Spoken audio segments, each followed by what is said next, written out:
Assalamualaikum warahmatullahi wabarakatuh. Saya Mazhar Rahma dari kelompok 14 akan mempresentasikan mengenai disrupsi teknologi dalam bidang industri dengan contoh 3D printing.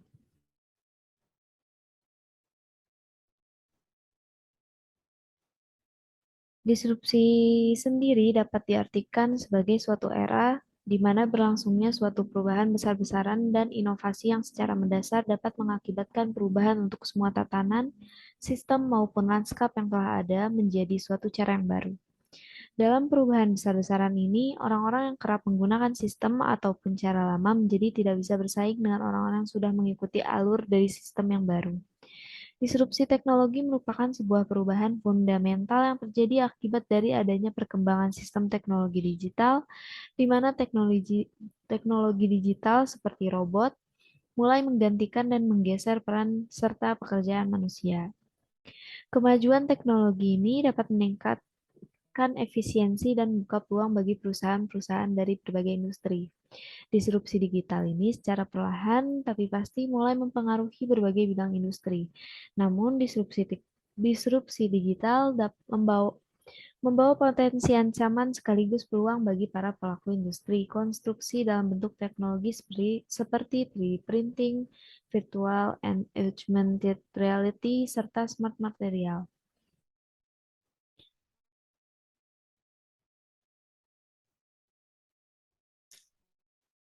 Kemudian kita lanjut ke 3D printingnya. 3D printing merupakan sebuah proses dalam membuat maupun mencetak benda padat atau tiga dimensi yang berasal dari desain yang sudah tersedia dalam bentuk format digital dan dibuat kembali ke dalam bentuk 3D yang tidak hanya sekedar tampak secara kasat mata, tapi dapat disentuh secara langsung, pun bisa diraba dan memiliki volume tertentu. Dilakukan dengan menggunakan sebuah printer khusus, 3D printing mampu mencetak benda yang sama persis dengan gambar dari soft file-nya dalam bentuk 3D. Karena sudah bukan sebatas mencetak gambar di atas kertas, printer 3D pun tidak dilengkapi dengan amunisi berupa tinta, melainkan bahan lain yang menjadi bahan dasar dari pembuatan produk. Contohnya, untuk mencetak suatu gantungan kunci, maka tinta yang biasanya dipakai pada printer digantikan dengan bahan plastik. Teknologi printing Teknologi 3D printing ini dicapai dengan cara menggunakan proses aditif, di mana suatu objek dibuat dengan diletakkannya lapisan yang berurut dari bahan. Dengan begitu, seseorang memiliki printer 3D mampu membuat apapun yang mereka ingin buat, asalkan memiliki desain maupun gambar dalam bentuk soft file-nya. Kemudian kita lanjut ke peran dan kegunaan 3D printing. Dalam bidang konstruksi dan manufaktur, kegunaan mesin 3D printer pada bidang ini yaitu untuk mencetak bagian-bagian bangunan dalam bentuk miniatur. Untuk bidang kesehatan, 3D printer digunakan dalam membuat bagian organ seorang pasien yang kehilangan sebagian dari organnya, yang mana itu bertujuan untuk membantu pasien agar dapat bermobilitas selayaknya memiliki semua bagian dari organnya. Contoh, membuat jemari tangan atau kaki, tangan robot, kaki palsu, dan lain-lain. Kemudian di bidang seni, kegunaan 3D printing yaitu dapat diterapkan untuk mainan anak-anak. Namun kegunaan yang paling signifikan yaitu digunakan pada dunia film yang mana banyak benda aneh yang dipakai untuk menyesuaikan tema film yang dibuat. Eh, Kemudian di bidang fashion, alat 3D printing pada bidang industri fashion umumnya digunakan untuk keperluan mendesain pakaian yang akan mereka buat. Sedangkan dalam bidang pendidikan, manfaat dari 3D printing umumnya digunakan untuk membuat alat peraga, yang mana alat peraga dapat mempermudah murid dalam menangkap apa yang dijelaskan oleh gurunya. Kemudian lanjut ke jenis-jenis 3D printing. Yang pertama ada stereolithography atau disingkat SLA, merupakan jenis 3D printing yang original karena umum digunakan pada printer 3D pertama kali sejak tahun 1980-an.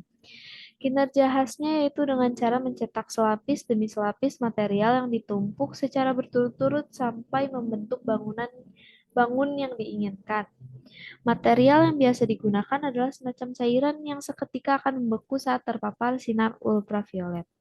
Untuk program yang dipakai dalam membuat desain digitalnya, yaitu program eh, CAD atau CAD.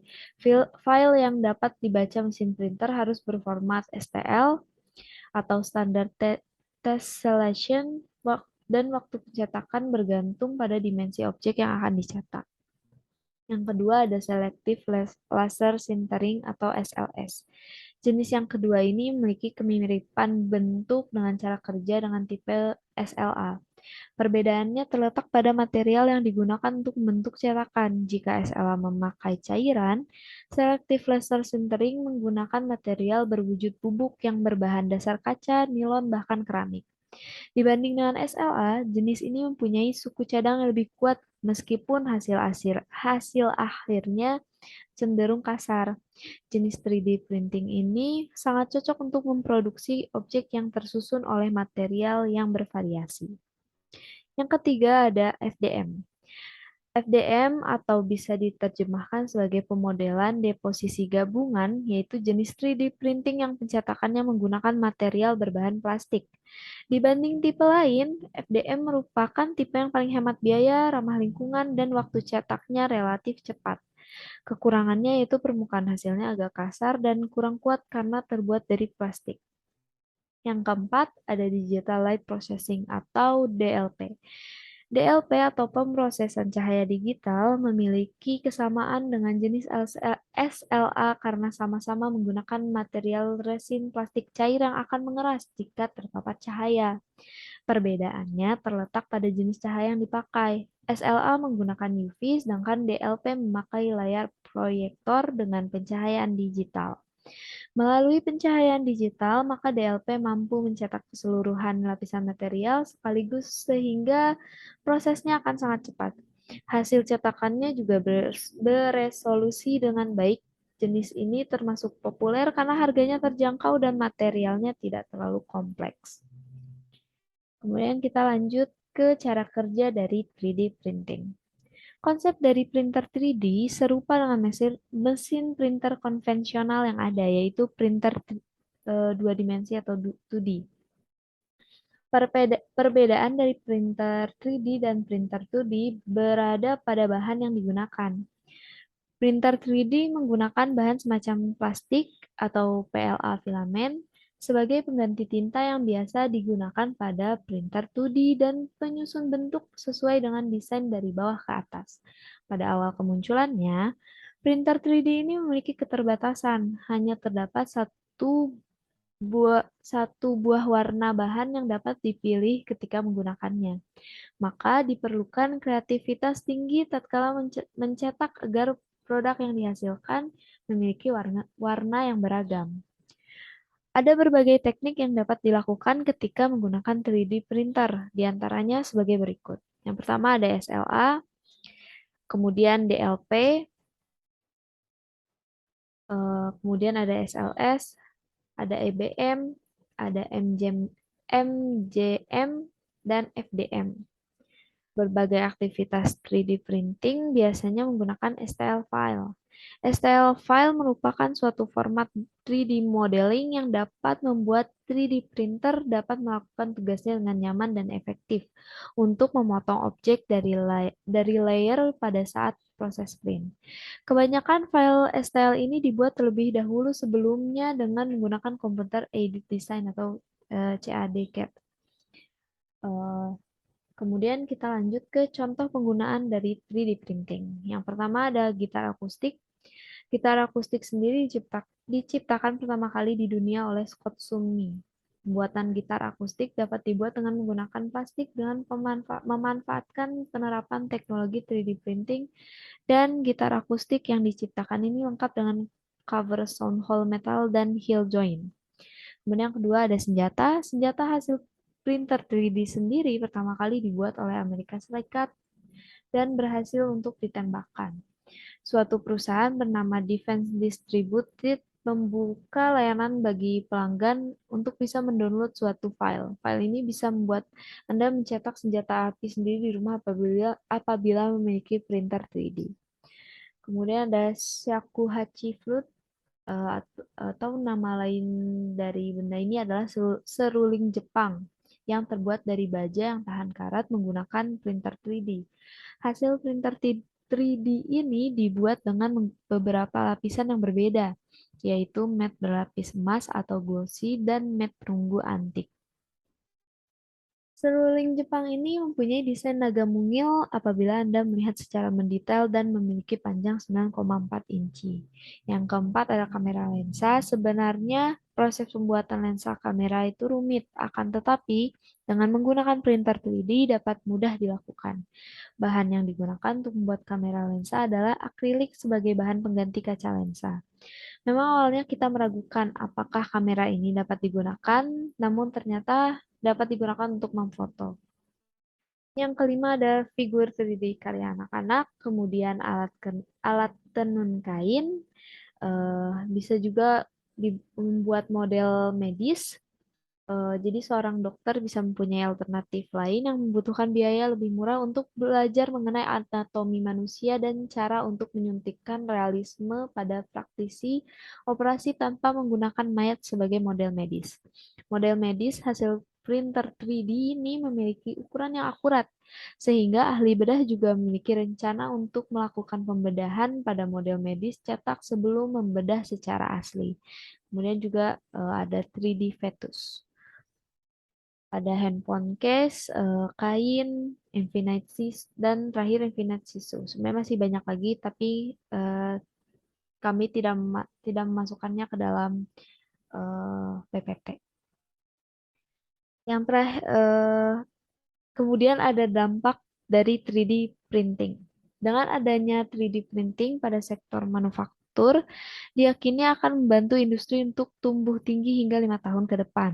Teknologi aditif atau 3D printing juga diyakini sebagai bentuk disrupsi digital yang akan mengganggu proses tradisional. Persaingan bukan lagi pada bagaimana kualitas dan kuantitas produk, namun juga kecepatan, keamanan, dan juga inovasi. Mau tidak mau, perusahaan manufaktur harus siap menghadapi volatilitas persaingan akibat disrupsi digital. Teknologi 3D printing ini sejatinya akan sangat berdampak pada beberapa sektor manufaktur seperti penerbangan, otomotif, militer, peralatan kesehatan, dan juga FMCG. Bukan hanya kompetisi dan juga pengembangan produk, penggunaan 3D printing juga memberikan dampak-dampak positif. Terakhir, ada kesimpulan. Jadi kesimpulan dari eh, presentasi kelompok 14 adalah 3D printing merupakan salah satu contoh dari adanya teknologi disrupsi. Berawal dari konsep kerja printer 2D yang kemudian diperbaharui menjadi 3D, kini seseorang dapat membuat model prototipe dari sebuah produk secara 3 dimensi. Kemajuan teknologi dalam bentuk 3D printing menjadi sebuah keberhasilan yang sangat berguna bagi banyak orang karena dapat memenuhi kebutuhan dalam mencetak apapun yang tidak lagi sekedar hanya sebatas di atas kertas putih biasa. Dengan adanya 3D printing, berbagai perusahaan dapat mencoba untuk membuat model prototipe dari produk yang hendak diluncurkan dengan cara dan bentuk yang lebih unik, kreatif, pun fenomenal. Banyak manfaat yang dapat dirasakan dari adanya 3D printing ini, terutama dalam bidang industri. Jika digunakan dengan maksimal, maka printer 3D dapat digunakan mulai dari industri berskala kecil, industri rumahan, atau bahkan menunjang bisnis maupun industri berskala besar sekalipun. 3D printing merupakan salah satu bukti bahwa kemajuan teknologi yang terus-menerus berkembang ini telah memasuki semua aspek dalam kehidupan, tidak hanya sekedar gadget, gaya hidup, ataupun pekerjaan saja. Baik, sekian presentasi dari kelompok 14. Terima kasih. Assalamualaikum warahmatullahi wabarakatuh.